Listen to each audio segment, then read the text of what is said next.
What's up, everybody? This is Shanti coming to you with another video with Shanti J Speaks. It has been a huge minute since I did any videos pertaining to this channel, so please forgive me and charge it to my head, not my heart. There has been a million things going on in my life, just as well as I'm sure there's many things going on in all of y'all lives, but I'm gonna get right into it. I have been made aware by one of my viewers that although I described what an ectopic pregnancy was, I described what feelings you will have when it comes to that, the loss and all of that, but they made me aware that I never shared my story. So today is going to be part one of my story because I think it's going to be like, I don't know, 3 parts, but we'll see how it goes when it comes to like the time and everything like that. And so I did not expect an ectopic pregnancy, and in fact, when you're in school, they don't even tell you in sex education or health ed that some of us are not going to be able to conceive naturally, and which I think that they should like put that in like school, because some women, some guys, they need to know like early on like if they're going to be able to actually do this or not. So for a long time, like I was afraid like of getting pregnant, or oops, I'm going to have a mistake or something happening. But lo and behold, when I got well into my 30s, when it was time to conceive, I found out I have a problem conceiving.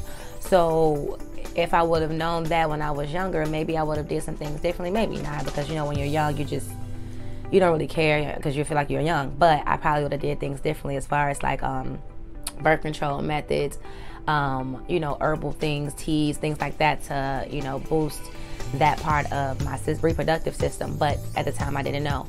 But as far as it being taught in school, I think that women should be taught early on that yes, everybody could have a possibility of having a baby, but there will be some challenges with some people. And I don't know if they should put a percentage on it, but I think that it should be strongly suggested that not everybody could be able to have a baby in a normal way, and some people will need fertility treatments and doctors to be able to help them get this baby that they so seek. I think that's like crucial. But anyway, to my story. It took me a long time to come to grips with what happened, so I think that's what took me so long to actually make this video. And it wasn't until, like I said, somebody made me aware that I didn't actually go through my experience of what I went through. So here it is. The pregnancy test came up positive for the urine test. So when I first took the pregnancy test, I was by myself at home. I had missed my cycle about 3 days at that point, and so I decided to take a pregnancy test. Lo and behold, it was positive. It was very faint, a faint pink line. So that is one of the things I can say that was a warning to me, but at the time I didn't know. But it showed pregnancy, but not quite pregnancy, if you know what I mean. So it was a line, 2 lines, but it was like, kind of faint, right? So I was like, okay, I'm gonna take another test in a couple days. I took another test, the same thing happened. It was a very faint line. I ended up going to my fertility doctor and having them draw my labs, in which they found out that I was pregnant, and I had a level of 78 at the time.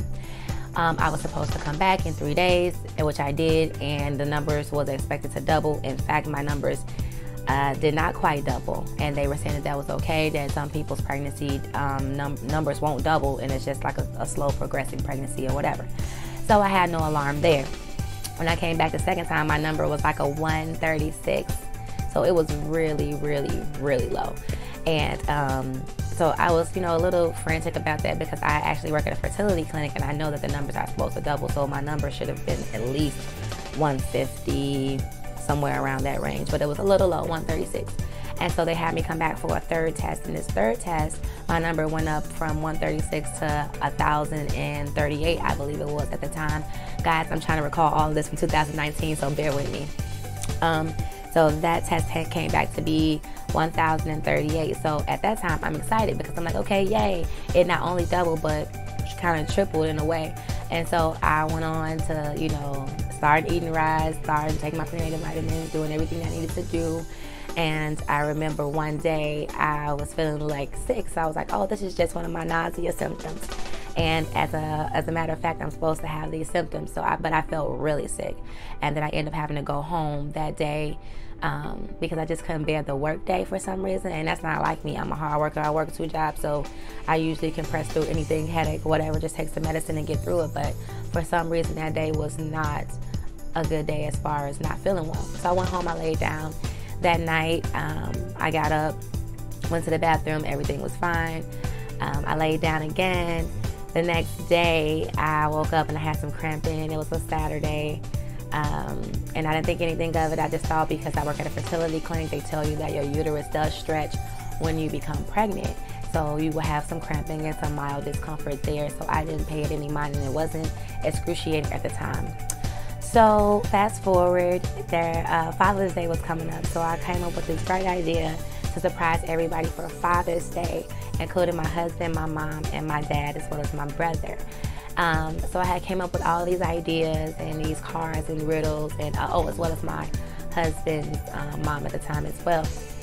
And so I came up with all these ideas to reveal this to them and everything like that. And so I may make another video just showing their excitement and how they kind of figured it out and what they had to read in order for them to figure out they were having a grandchild or about to.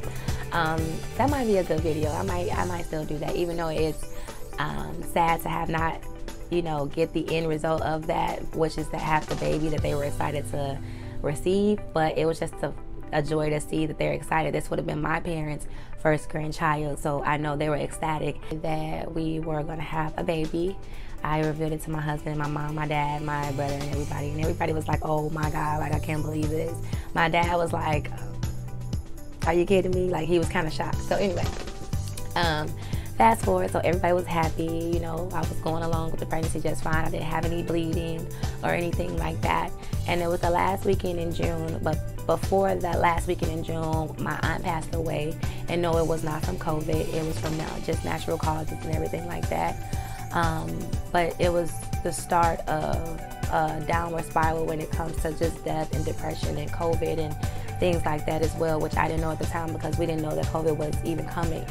So in June of 2019, I went to my aunt's funeral, and I was very, very close with my aunt, and it really took a toll on me. So I tried my best not to, be down and sad and cry a lot, because I knew that I was pregnant. Even though I was only a couple of weeks, I still didn't want to reveal it to people because of the circumstances in which my family was going through with the loss of my aunt, as well as the fact that it was too early to just announce it to everybody. So my aunt's funeral was 2 weeks before the end of June. And so the last weekend in June, I had ultrasound set up. So I had an ultrasound set up for Monday. And I already had an ultrasound set up for that Wednesday of that week at one of the non-for-profit organizations, PASS. And so I was going to still keep that appointment because I was just so geeked to get the pictures and see what this little baby was looking like inside. Monday, I went to the appointment, and they could not find the baby, y'all. Like, they were like, we got a positive pregnancy test, but for some reason we do not see any baby in the uterus. So I'm thinking, oh my God, I'm probably about to miscarry or something like that, but I had no bleeding. So in my mind, I wasn't, high risk for a miscarriage, because in my mind you will have some bleeding. So they searched and searched and searched. They used a vaginal probe and as well as an abdominal probe. That's the one that goes above the stomach, to try to look for this baby, and they could not find it. So that appointment, I ended up leaving pretty sad, because I thought that this was going to be the appointment. By this time I was 7 weeks. So they should have been able to see something. They usually can see something as early as 5.5 weeks, and it depends on the baby too as well. But at 6 weeks nonetheless, they should have been able to see something, and I was 7. And I left that appointment, and I was in tears, because in my mind I thought, like, oh my God, I miscarried somehow. Lo and behold, I didn't know that the baby was still inside of me, and it was planted in my fallopian tube. So for the appointment on Wednesday, I really didn't want to go, but I figured maybe the person on Monday just, they didn't know what they were doing, but maybe they just couldn't find it. Maybe they just didn't have a good eye for these things. So I went Wednesday, and the same thing happened Wednesday. They told me, your numbers are going up, but we don't see any pregnancy. So by this time, I had got another blood test from my Monday appointment, and I had to get the blood test done on Monday, and I got the results back on Tuesday. My HCG level had went up to 11,000. So I went from 1,038 to like 11,000 something. I can't remember the exact number. And so they were saying that, whoa, like, that is really high, and we should see something. We should see something. And so the doctor there was like, well, when you have an ectopic pregnancy, which is the first time I heard this term, But when you have an ectopic pregnancy, your numbers can be in the high thousands. And I'm thinking, oh my God, what is an ectopic pregnancy? Even in health ed, they didn't say like that you could have an ectopic. They brung up miscarriage, they brung up abortion, but ectopic was not a thing that I learned about in school. It was not even a thing that I learned about in sex ed. It wasn't even a thing that I learned about in college. So when they said it, I had to Google it. And everybody knows you're not supposed to Google everything, but I had to Google this because the way it was being explained to me, I understood it, but I didn't quite grasp the concept of what it was. So they searched and they searched and they searched and they looked and everything, and nothing. Couldn't find anything. So they sent me for another blood test. And at this point, I am so sick of blood tests because I had to get a blood test before to make sure I wasn't pregnant before I, even started the fertility treatments. And this pregnancy actually was not done with fertility. This pregnancy was actually done naturally. So this was the pregnancy that actually, I guess in so many words, showed me that I needed help conceiving. Okay, so moving forward, Wednesday they didn't see anything. They gave me an order to go get my labs done as far as my blood work and everything like that. Got my blood work done on Wednesday. Thursday, all day I was waiting on the results for some reason. I usually get the results that same day, but like I said, this was a totally different clinic. So give or take, the lab results might take 2 or 3 days to come back. I didn't hear anything Thursday. Friday, I was at home because for some reason Thursday I just wasn't feeling well, so I was at home Friday. All day Friday I was just in bed and I was laying and I was cramping and I was feeling so uneasy. And so my husband was there, and I just remember saying, I just kept remember feeling like I had to use the bathroom, like I have to pee, I have to pee, I have to pee. And for some reason I would get up, go to the bathroom, and for some reason I could not pee. I felt the urge in my brain. The signals went off that you have to use the bathroom, go use the bathroom. I got to the bathroom, nothing. Now, let me go back. Wednesday after the ultrasound, I began to have spotting.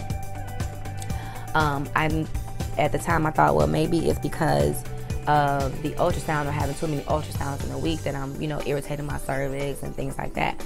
But I started spotting. I spotted a little bit before in the previous weeks, but it wasn't enough to fill up a pad in an hour.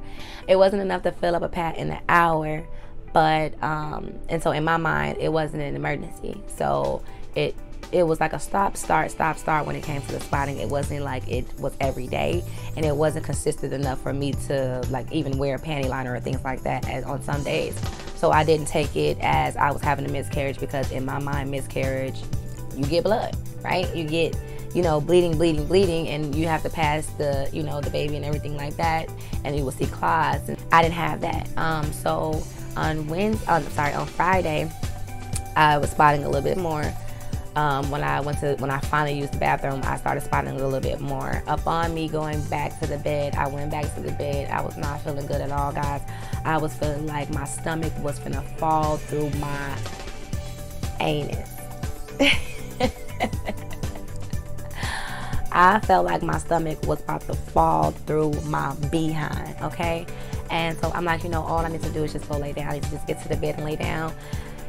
Guys, I got to the bed, I couldn't even lay back. Like my body was sitting up, no, don't lay down. Don't lay down. Just whatever you do, don't lay down. And I even tried to lay back, and every time I tried to lay back, my stomach, my sides, my side obliques, everything would give me so much pain that I couldn't even lay down. I tried to lay down on the side. No, it was not. So in my mind, now that I look back, that was God just telling me, no, get up. Something is wrong. You need to go to the ER. You need to go see somebody. So I told my husband, I can't lay down. I'm in so much pain, and I don't know what's going on. And he's like, do you want to take some medicine? And I'm like, no, because I don't want to take medicine because of the baby, things like that. So upon me standing up, guys, I took, I want to say 2 steps, and my legs just stopped working. I'm not saying stop working like I fell. Stop working as in walking. When you walk, your abdominal area moves in this kind of fashion, right? But for some reason, I couldn't move my sides at all. It was almost like I was paralyzed from the waist down, but I was still standing. If that makes sense. So at this point, all I can do is ball over in a crunching motion, and I'm balling over, gripping my stomach, because at this point, it's excruciating. I started crying. I started like trying to breathe. I started like, you know, like doing everything I knew to do to like keep calm and to breathe through the pain and all of that. So as I'm bending over, my husband comes to me and he says, you know, this is not normal. I think you need to go to see somebody. You know, I'm still saying, no, it's okay. It's okay. Maybe it's just something, you know, going on with my uterus stretching. I would say another 3 minutes went past, guys, and I did not move from that spot. And I was just bending over and I was breathing and I was praying and I was asking God, like, whatever this is, like, take this pain from me. Like, don't let it be nothing wrong with the baby. Don't let it be nothing wrong with me. Like, just let me just calm down. Let me breathe through this. Let me make it through this, right? So after like 2 or 3 minutes of that, he was like, no, we gotta go. We gotta go to the ER. So he like put my shoes on for me because I could not like, I couldn't move, y'all. And so when I lifted up my other leg and I was about to get to walking, tried to walk, a gush of blood just left my body. It felt like almost like if you was to take a water balloon in your hand and it just trickled down my legs and the soul. So the balloon, boom, right? All down my legs, blood gushing. You know, I'm like, oh my God, I can't go to the ER like this. So now I feel like I gotta change my clothes. My husband like, no, don't change your clothes. Like, it's gonna be fine. I'll clean up the car. I'm like, no, just give me a minute. Let me, you know, as a woman, we gotta get ourselves together. We can't be going out with blood on our pants and not do something about it, right? So anyway, I changed my, you know, undies, pants, everything. I put on a pad and everything just so I won't continue to leak. But y'all, that pad got soaked so fast. Like, filling up a pad in an hour is an understatement when it comes to an ectopic pregnancy. When you have a rupture, like when your fallopian tube, that's probably the size of my pinky finger as far as width is concerned, when you have a rupture, it is going to, you're in a state of emergency. You understand? So like, you're bleeding out. And at the time, I didn't know that's what I was doing. It was that I was bleeding out. So it was like, when all this blood came, I started freaking out. Like, I started crying, I started screaming, I started being hysterical because I just knew that this amount of blood means that I am losing this baby. But I still didn't grasp the concept of ectopic pregnancy, even though that Wednesday, the doctor had said that's probably what I was going to have.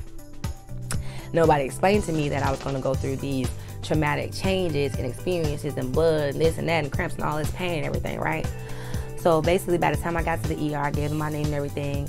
I told them I think I'm, you know, having an ectopic pregnancy and everything like that. They still had me sit in ER for like 35 minutes. They asked me, did they feel like do I feel like I had a rupture? I said yes, because I'm bleeding. And so after 30 minutes, that pad that I had on, y'all, was through. It was through. It was through. Okay. I asked him for another pad.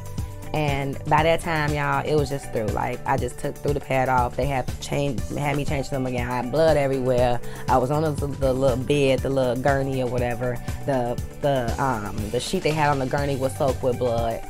It was like Jason had came in and just massacred the whole, like, place. And all that was left was me and my ectopic pregnancy just laying on the bed and just blood everywhere. That's what it looks like.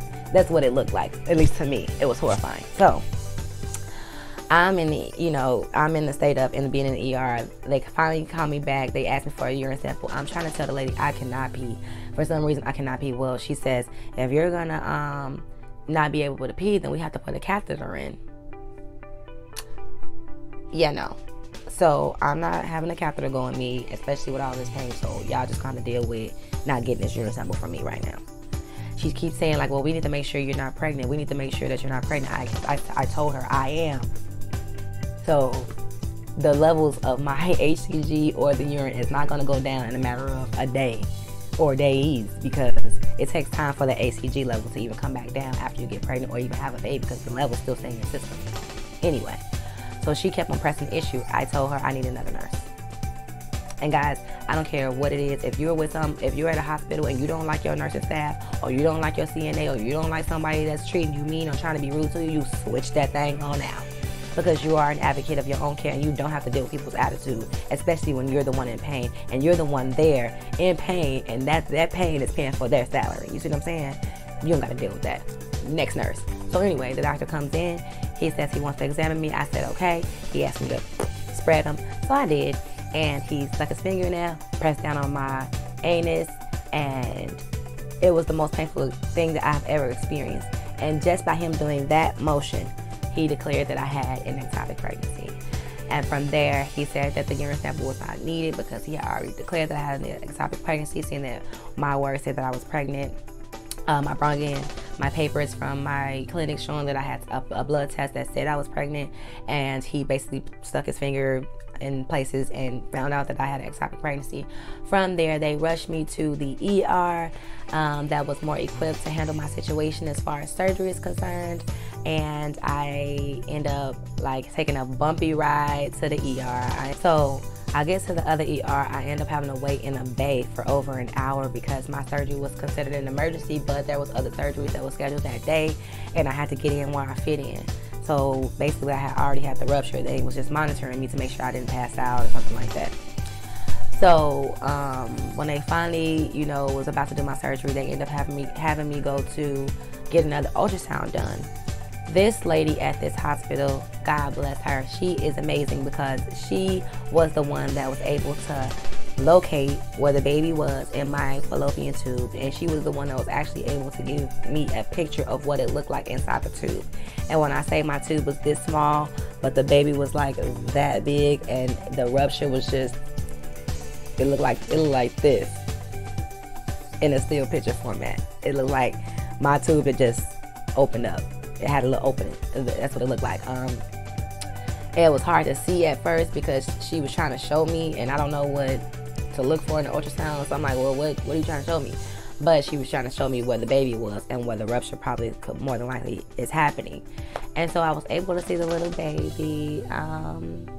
The crazy thing is, she said that she still thinks that my baby had a heartbeat.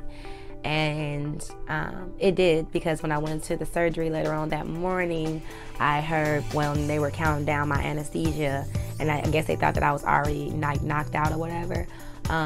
They were saying, wow, this baby still has a heartbeat. And that was the last thing that I heard before I ended up going to sleep. And to this day, I think that those words are what was haunting me, because I still knew that the baby was alive even when I was going into the surgery. And I think that's something that they should have kept and not say it out loud, or that's something that they should have made an observation of, but just, chose not to say anything about it, especially when the person is, there to have the surgery, and they know that they're in turn, they're not going to come out of the surgery with a baby. So yeah, that's part one of Shanti's ectopic story. I will go in depth next with the next story as to like what the surgery entailed. When I got off the anesthesia, they put me on a baby ward like I had just had a baby, and I feel like that they should have put me somewhere else where I didn't have to hear the lullabies, because I had a loss, not a baby.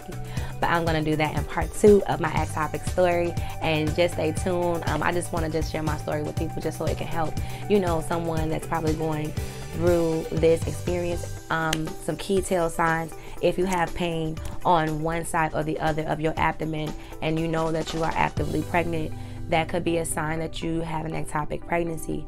If you have spotting, and spotting is like, going into days and it stops and it comes back and it goes into days, or if you have consistent spotting all the way through, you may have an ectopic.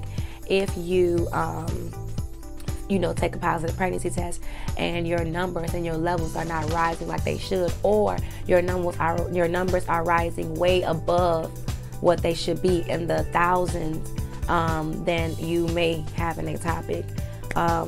Let's see, if you were born with like tube defects, fallopian tube defects, there could be some misshaping of your tubes, and that could cause a baby to get stuck in there because of the weird shape of your tubes. And there's a possibility that if you were to get pregnant, that you could have an ectopic pregnancy as well. They could not find out why I had the ectopic pregnancy. They just told me that maybe my cilia, which is the little hairs inside the fallopian tube, they were not moving or they're too spaced out, and basically my egg got into where it could not move it forward.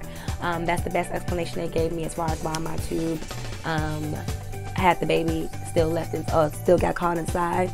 They don't know if the tube was not in the proper shape that it should have been before the pregnancy. All they know is they had to remove it because it was beyond repair. And if they were to repair the tube, which they could have, then I would stand a chance to have another ectopic pregnancy in that same exact spot, because now there's scar tissue from being able to have the tube repaired and being able to stitch that tube back. There's going to be scar tissue that grows around it and inside that tube that can cause me to have another ectopic, which is why they took the tube entirely, leaving me with one tube to work with. Thank God that He gives us two. This is Shanti. If you like this video, please like, share, and subscribe. I do have another channel that I am starting. It's called Shanti's World. And in this channel, we go in depth about relationships, love, marriage, divorce, and when it comes to the idea of soulmates and just, you know, random things that I think is important, or just random like topics that I see that are interesting that I want to talk about. We're just going to talk about them on Shanti's World. So if you're not a subscriber here on Shanti J Speaks, subscribe, hit the notification bell so that you can get all of the videos that I post from this day forward. And I promise you guys I'm going to be more consistent going forward, because I had a lot of things going on in my life. I started Shanti's World, which in turn will help women and men when it comes to relationships and things like that. So if you are not a subscriber of that, go to Shanti's World page. There is no videos posted yet, but they will be posted starting March. And I would like you to like, share, subscribe on that page, just so when I post videos about my content, you guys will be the first to know and you guys will be the first to see the videos. All right, until next time, guys. See ya.